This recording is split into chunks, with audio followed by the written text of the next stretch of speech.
open your textbooks to page 27, because today we're going to be learning about enemies.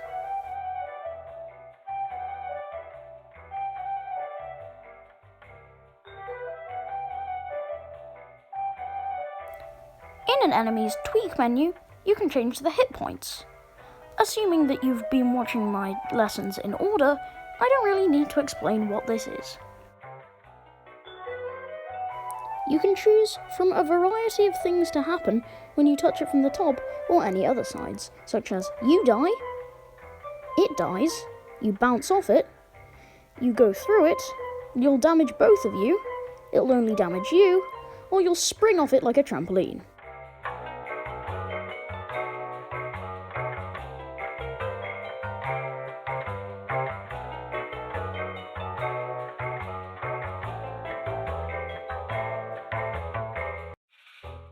You can also change how the enemy moves. You can make it not move left and right, up and down, all of the directions, random directions, custom code, and homing.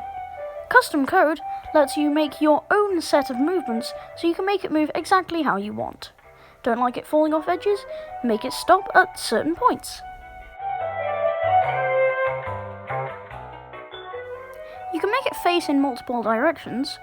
Be sure to check the art to make sure it faces either left or right to start with.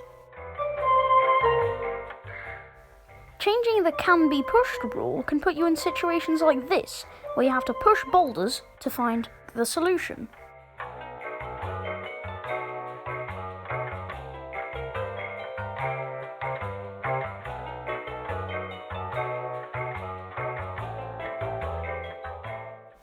You can change the speed of the object, just like you changed the speed of the player.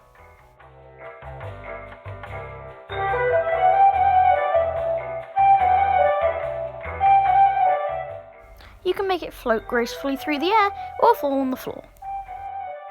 Oh yeah, I'm pretty sure you can make it spin too or something.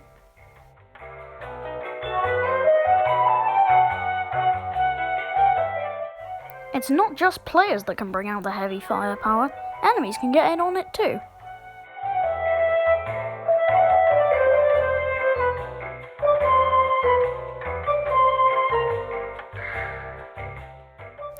Change its death sound and its remove animation. You could reward a player with points for beating the biggest, baddest baddies, or power-ups if you feel like it.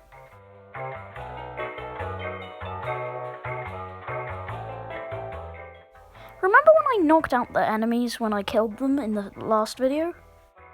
Well, it's actually surprisingly simple. Let me show you how to do it. Just make a power-up of the knocked out enemy lying on the floor and make the enemy drop it. For effect, I made the enemy sort of jump up in a way when it dies. The way I did this is by using custom code and make the thing not float, make it move up, and then wait for an insanely long time, like wait over and over again, so that it sort of jumps once, and then essentially it never jumps again, but it could jump again if the player waited long enough, but like you really don't have to worry about that when coding, so yeah. Now that I've taught you the basics, you're free to make B-movie bad guys. Friendly friends! You do this by making them have no collision and make them move towards you. And I'm free to dismiss you all. Have a nice day. Bye!